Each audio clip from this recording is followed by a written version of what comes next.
advice beyond do well in school and get involved in extracurricular activities, right? So as I was putting this together, I'm not going to come here and tell you guys you need to, challenge yourself in school and get good grades and, be involved and have leadership positions. If that's news to you, then you've heard it. But, we really want to talk about things that kind of go beyond just the basics. So we're going to go through a number of ways to increase your odds, and I'm going to start with demonstrated interest. And demonstrated interest is relatively new to the college admission scene. Relatively, maybe the last 20 years, definitely the last 10 years, we've seen a real uptick in colleges paying attention to not just do we think you'd be a great addition to our freshman class, but will you choose to become an addition to our freshman class? And really what it comes back down to is one number, one which US News and World Report uses to rank their colleges, which is called the yield rate.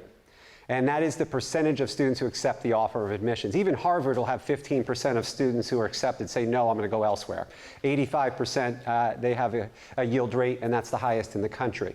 Harvard's not worried about you choosing elsewhere. They can lose 15% and be okay with that. But there's lots of other schools out there who might have to admit 3, 4, 5 times the number of applicants for the spots they have because they know they're going to have maybe just a 25 or a 20% yield rate. They want to drive that number up as much as possible. So if you've signaled to the college, and this is almost exclusively private universities, that you are more likely to attend if admitted, you're going to get an acceptance over somebody that's equal but did not signal in the same way. So demonstrated interest, how important is it to what schools look at it? We've got 17% of the schools in the country say it's of considerable importance, 33 moderately important. So we're about over half the schools in the country are saying that this is something they're going to look at. And then still another 27% are going to say limited importance. There's only 23% which are going to say no importance. Again, that's largely going to be a lot of public universities. So it is something that these schools are looking at.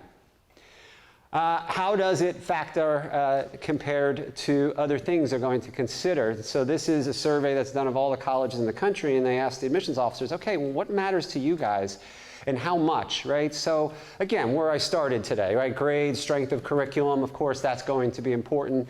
Those darn SAT or ACT is still going to be up there high on the list, unfortunately. But you see pretty near, you're right after your counselor recommendation, not too far behind the essay you write is that demonstrated interest. So it is a factor that is being weighed more than you see, even your teacher recommendations. So there's a saying in admissions called the stealth applicant. And a stealth applicant is when the application shows up in front of the admissions officer, it's the first time they've ever heard from you. You're nowhere in their database. You haven't had any contact with that school at all. And so this can hurt you. Ironically, being a stealth applicant can help those more towards the top of the applicant pool than will be in the middle of the applicant pool. Well, why is that? Why aren't they going to snatch those kids up that are going to help raise up the profile of that freshman class? Well, they will, but if you haven't demonstrated interest, they are concerned that they are your safety school, right? They know that you are going to be having lots of other options, and it might be schools you'd look at that you've spent more time researching than them, and so that can impact the chances. Sign up for the college's email list. Real simple. Go on their website and prospective student link admissions page. You go ahead and put your name, email address. It should be the student's name and email address. If parents want to sign up as well, that's great. But you want to make sure that's definitely the students because that's what they're going to be tracking. They're going to be sending you a lot of emails. Regardless if you sign up for this, they're going to be sending you a lot of emails. So for you juniors and seniors, especially the seniors, you know what I'm talking about, right? Once you take those PSATs, SAT, and you check that box that says, yeah, you can go ahead and share my information with the world, College Board, ACT is going to make a lot of money selling your name and your email address. So I know it is, as you see it, as spam. And if you're fully not interested in the school, fine, disregard it. But if you have any inkling that you may want to have that school know you're interested in them, open up the email. They have systems now where it pings back to them and they can see if somebody opened it. They will usually have links in that email to things on their website. Click on the links. Bounce around the website. They are sophisticated. They can even sometimes track how much time is spent on that school's website. Make contact with them when, just like tonight, you've got a college fair. So go up and introduce yourself to the rep. That representative that's out there at those tables is likely the person who represents this region and is going to be the person who's reading your application. So you're looking into the eyes of the decision maker. Don't let that make you nervous. They're very friendly people, but they will have you usually sign in, or a lot of times now they have barcodes at college fairs where they can scan and they know that you've talked to them. When they come to visit during lunch or other times during the day to the high school, go and talk to the admissions officer. Go to the presentation, they have you sign in. Go up and introduce yourself after. Submit that inquiry card that they will also have available to you during these periods as well. If you are not able to meet your regional rep, or if you have and you want to continue to build some type of relationship is a little strong, but some type of back and forth with them, then you can contact that regional rep. And I'll talk a little more about how to do that the right way in a couple of minutes. Follow the college on social media. So they are connected through all the different platforms, and that is something else that they will note if you have connected with them as well. One of the biggest ways to indicate demonstrated interest is to take time to go visit the college.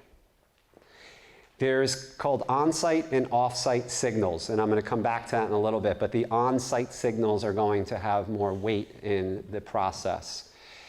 If it's a private school, and if it's not one of the hyper-selective schools, moderately selective school, and it's within 300 miles of where you are now, they are going to wonder why you haven't taken the time to visit. They understand, just to take two schools that are quite similar, Santa Clara University and Villanova outside of Philadelphia. Santa Clara is going to pay attention to why a kid from here didn't visit. A kid from Philly is not going to be put under the same scrutiny, just like you applying to Villanova, the expectation is not going to be as high that you visit. If you do, fantastic, but especially when they're closer to home.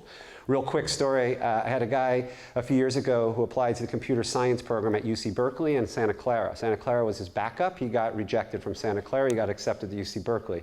Comp sci at Berkeley is not an easy thing to accomplish, so obviously he had done quite well in high school and other areas that helped him stand out.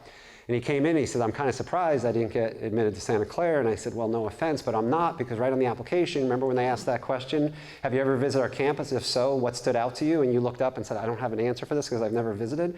That was the moment where that decision was being made for you. And so just to really quickly finish the story, he was waitlisted, so he was denied but then waitlisted. I said, if we stage a campaign, you go down and visit, you ask to meet with someone or you write the right email, you're probably going to get a spot off the wait list. And he looked at me like I was crazy. He says, well, I'm going to go to Berkeley. And I said, fine, that's what Santa Clara figured out before you did, and so that's what we're talking about with that on-site visit.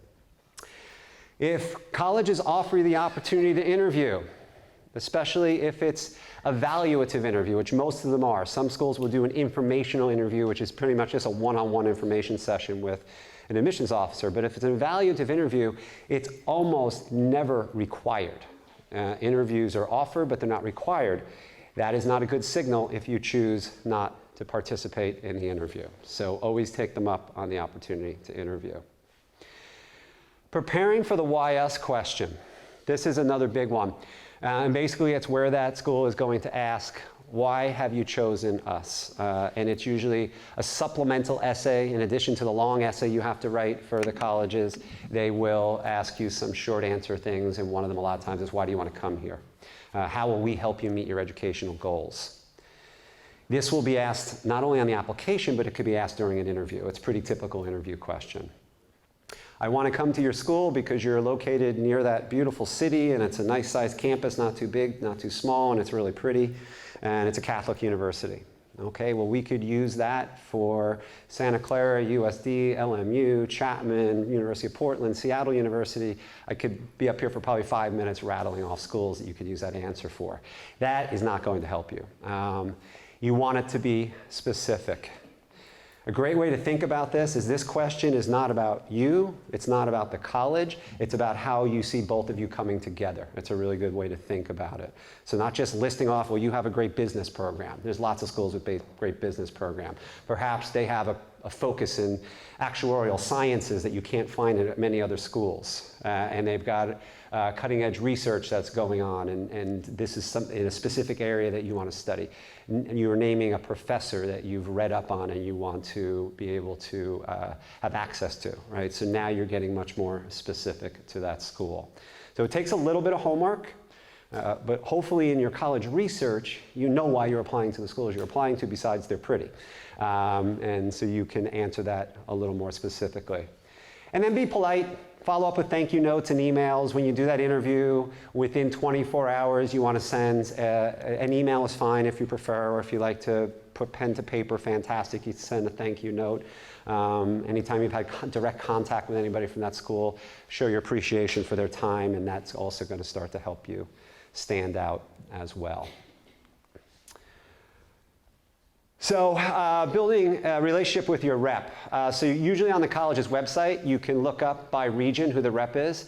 You can email, ask a few questions that you're generally interested in, not how many kids go to school there, or do you have fraternities and sororities, or do you have a biology major? Not things that you could easily find on the school's website. But and then keep the conversation going. It does not mean that you're peppering with a question every 2 days. You know, maybe 2 or 3 contacts, maybe 4 if it seems real genuine, leading up to the admissions process. And I've had reps who tell me they get to know some of these applicants, and they can even be rooting for them as they are walking that application through the admissions process. And then again, if they're coming to a college fair or high school, go ahead and meet them. I worked with a young lady many, many years ago from Rio, and she fell in love with Loyola Marymount University. And she went down and did the visit. She did an informational interview. It wasn't an evaluative. She met the rep. A few weeks later, the rep was up here at a night probably just like this, and she went up and introduced, oh yeah, that's right, I remember you. Yeah, I love your school. I'm going to be applying early.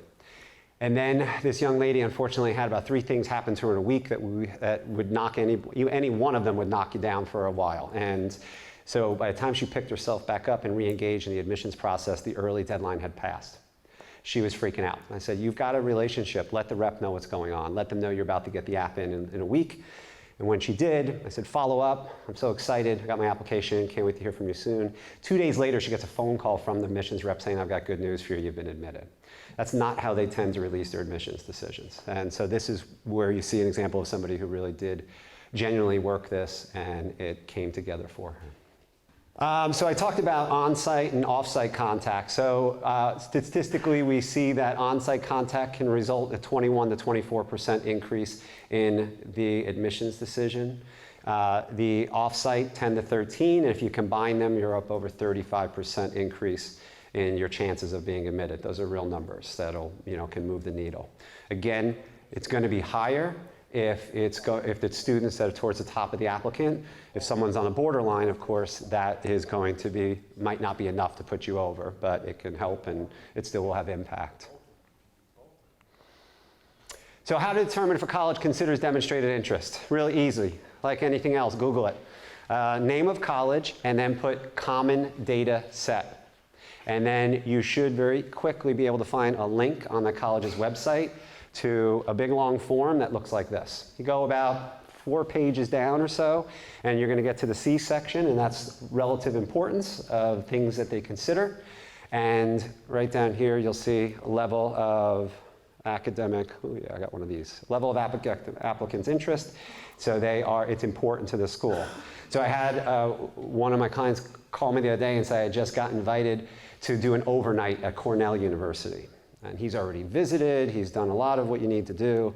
And I looked this up, and for Cornell, they had this box checked all the way down at the end here. So boom, XX, not considered. And so I said, if you want to go visit, fine, but this guy's in the middle of a sports season, he's going to have to take 2 days off from school. They weren't even paying for the trip. He was going to have to pay for it. I said, I don't see that you need to do this. So this is how you can check to see if a school is going to consider demonstrated interest. Okay, so finally, demonstrated interest takes time. So of course, develop your college list thoughtfully. You cannot demonstrate interest and still have time to do everything else in your life to 20 schools. So you may pick 2 to 5 schools, make sure they demonstrate interest, and then get going on kind of the steps that I outlined for you. So real simple breakdown of that. Okay, so avoid the common essay writing mistakes. So how many seniors are here today? Raise your hand. All right, so then there's probably a few that didn't want to raise your hand, so we'll assume maybe half of you guys are seniors. I hope you've started your essay. If not, I would say that this weekend would be a great time to get going on that. So some of the things that we see, posing. And this is where you're trying to reverse engineer it. So I want to determine what they want to see and then become that person. Talk about inauthentic, and that's really what they're looking for in these applications, to get a sense for your authenticity. Admissions officers will say that we want to hear your voice. If you are trying to sound like a 40-year-old intellectual, you're probably going to fail. And so instead, be the bright, energized, exciting, interesting 17 or 18-year-old that you are. They expect to get essays from 17 and 18-year-olds, not from 40, 45-year-old people. And so, and trying to use vocabulary beyond what you're comfortable with or beyond what's appropriate. This is not an academic piece of writing. It should be, to a degree, I mean, of course, there's a line that you would go over that is too much, but it should be informal, right? The word beholden should not show up in your essay, or the word thus. These are words I pull out of essays all the time, right? Therefore usually is not a common word you're using in conversation. It's not about doing intellectual push-ups. It's about showing kind of who, again, you are, telling a tidbit from your life that gives them a sense for what's important to you. And as I say down here, they're looking for what are your values. And so one of our tests of the essay is, can we identify maybe 2, 3, or 4 values that that writer projects through that essay? And they're looking for so what moments, and that's what we usually see in our first draft of essays. You'll talk about this, you'll come up with a story, and so the story might be, the teacher that helped you realize that you have a passion for English language, right? But you never say, what have you done with that passion? How did that manifest itself? Or if you talk about, what you've learned as a leader in a club or on a team, well, talk to me about a time when you were specifically challenged, and how did you deal with that, right? Be specific. I helped a lot of kids at the Kids First program. Talk about, how the kids say, well, name 2 or 3 of those kids that you worked with, and what did you learn about them, and what did you see them, how did they progressed?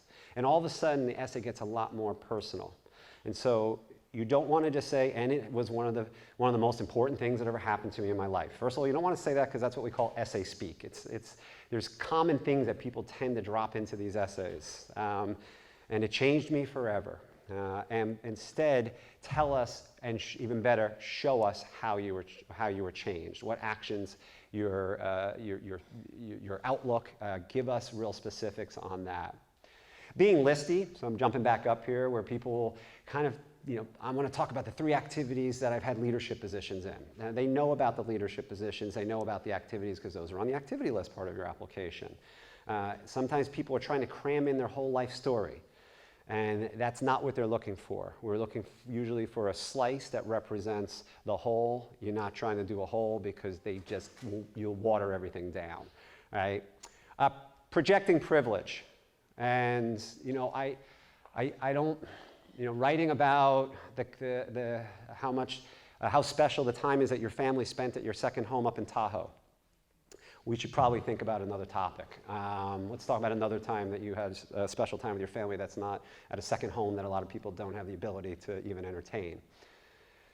The same old thing in the same old way. And so there are common topics that you're going to be drawn to when you're brainstorming. The time that you won or lost the big game or the election or the tryout is common. Even things such as divorce or death or illness, unfortunately, are very common in these essays. But you notice I said the same old way. Every year I'm going to work with kids that write phenomenal essays on these topics, but they are owning it in their own way. And I'll tell them right off the bat, like, that's fine if you want to write the sports essay. We're not anti-sports essay. But you better not just come at it from, and I worked hard, and as I was running down the field and I crossed the finish line, I realized that all that work had paid off. Instead, just to pick a different topic, I had a girl who wrote an essay about divorce. Where it finishes is her actually having survived what she thought was probably the worst thing that ever happened, empowered her. And it was a few years later, it was that which allowed her to challenge her fears and get up and be a lead singer in a rock group that was part of a high school music program.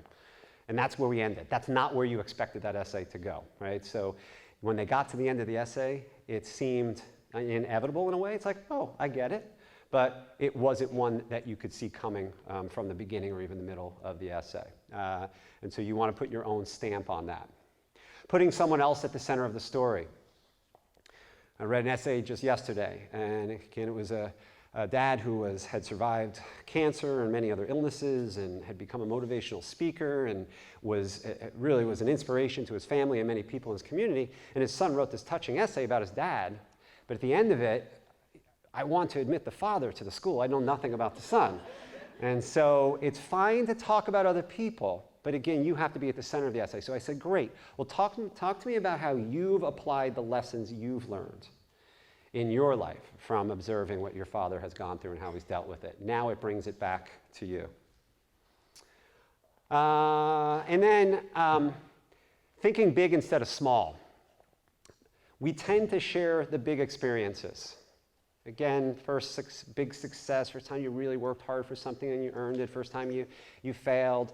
But if you think small, very often that's where you find your original topics. One of my favorite essays I've ever read was about a guy who spent every morning trying to get out of his house without his mom catching him wearing 2 different color socks.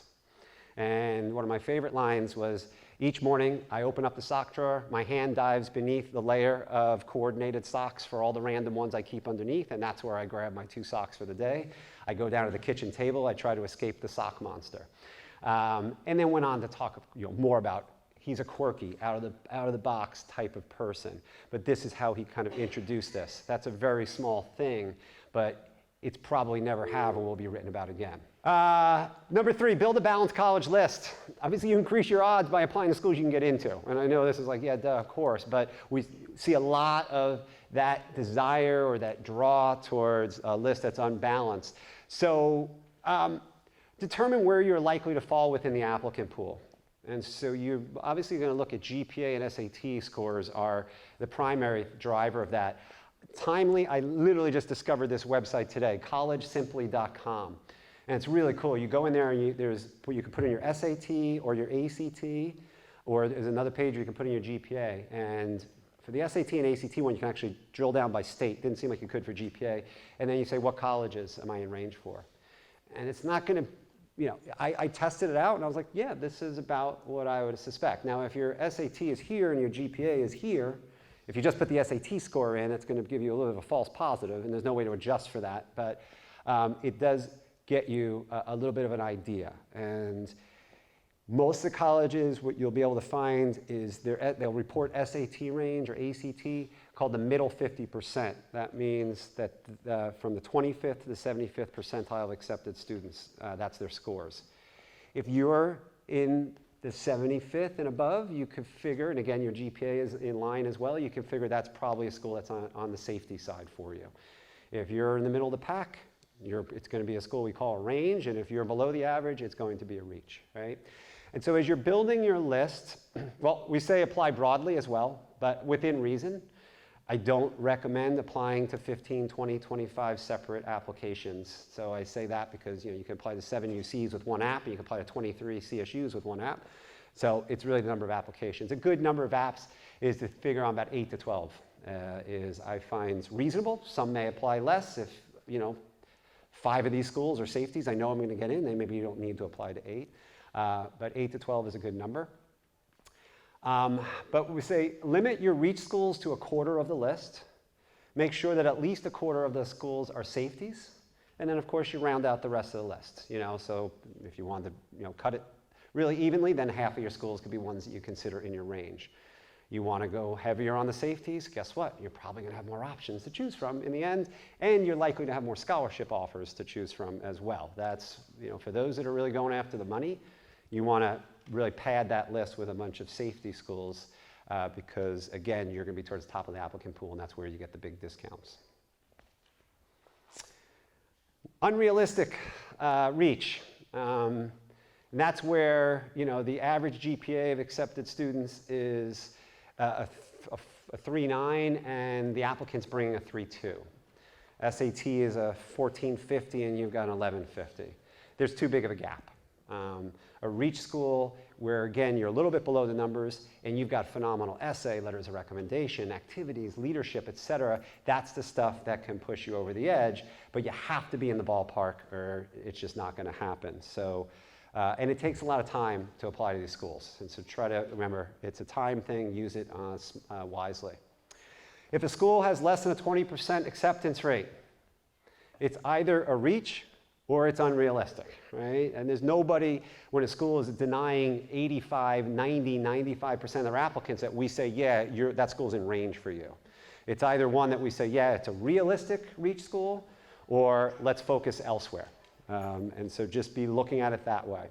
And so we have, some of our UCs are now below 20%, and you've got schools like Stanford and Harvard that are down in the 4 to 5% acceptance range. Okay, apply to score optional colleges. Maybe you didn't know, but there are about 1,000 universities that you can apply to where you do not have to submit test scores. And so this is great for somebody whose SATs are here, but their GPA is here. And I've worked and I've prepped, but it's just not happening for me. And so you could start to look at these schools. There's the website up top, fairtest.org. They are the people who champion this. They're anti-SAT or ACT, so if you don't like that test, you're going to like this website. And I just quickly pulled off of there some of the top universities and the top liberal arts colleges that are test optional. So University of Chicago is a recent one that joined that list, which is pretty amazing. The number next to it is where it's ranked, right? So number 6 school in the country. Why are NYU and Rochester the same number? Because they tied in the rankings, if you're wondering. You'll see next to NYU it says text flexible. So what that means is they will not They will take other tests instead of the SAT. And so you could send in AP scores or subject tests, whereas if otherwise the other schools are really just test optional, you don't have to send in anything. And then down here is your highly regarded liberal arts colleges. Most of these are, they're all East Coast schools, so you may not know about some of these names, but as you see, these are some of the most selective liberal arts colleges in the country, and they are also test optional or test flexible.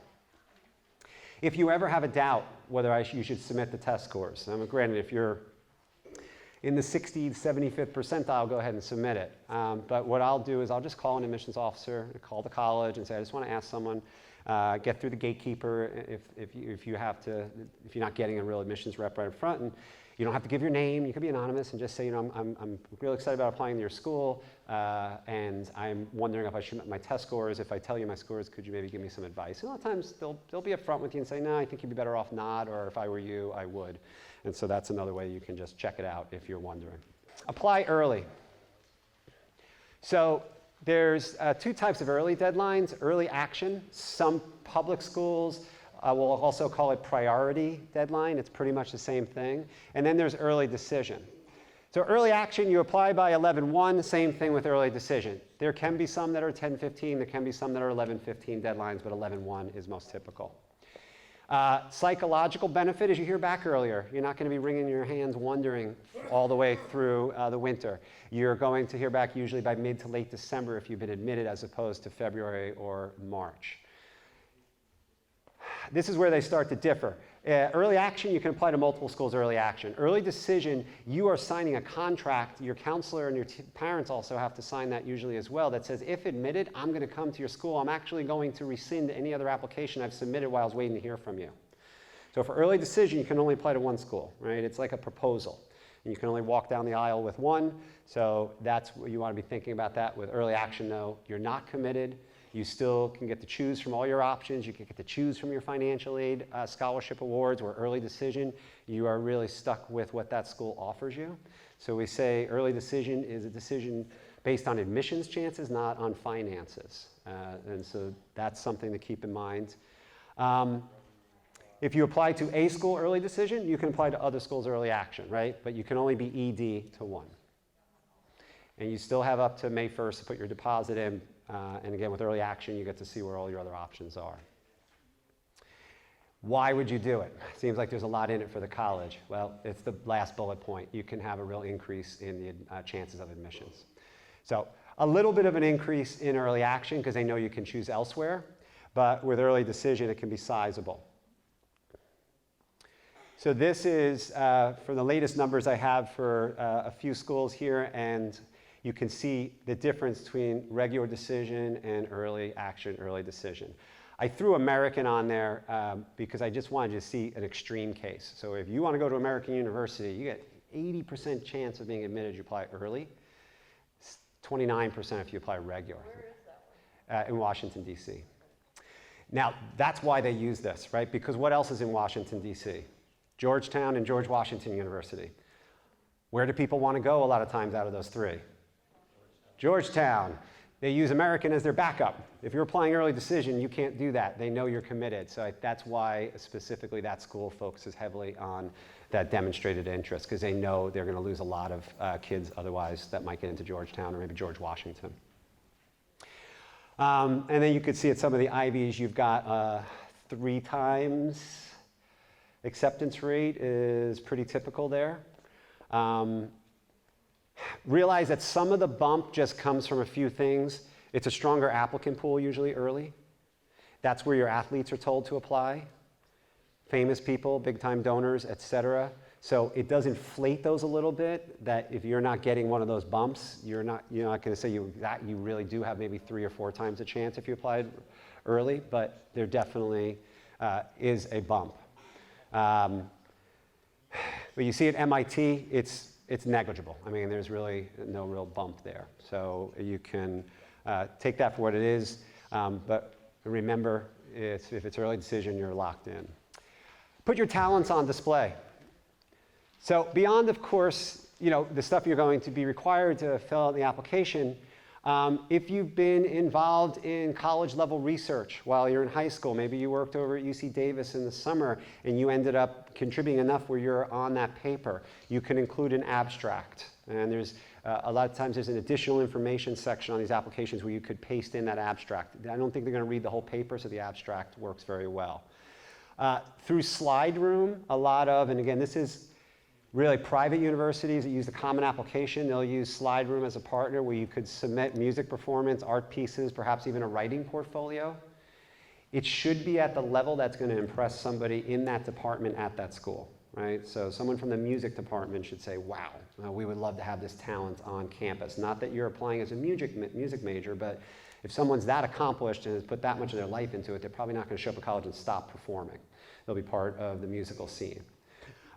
Same thing with art pieces or a writing portfolio. So not just a strong high school musician, it should be at a very advanced level, or it's not something that's going to move the needle. If you can share a link to a website for a nonprofit organization you founded, for example. Of course, athletic recruiting. And so I could do a whole session on that, but reaching out to the coaches if you have the ability to play at the college level. And then when you're filling out that activity list, you want to be very specific, again, with your roles, your responsibilities, the impact you had. And so raised money for children in Africa is not going to be as strong as the second example, right? How much they raised, provide 3 uniforms and scholarships, names the school. It just, not that they necessarily need to know the name of the school, but it makes it feel more real, more tangible. And then you see what we talked about, including the website. So they included that. Who knows if they're going to click on it, but it could happen, right? So that's the other thing that you can do to really show them who you are.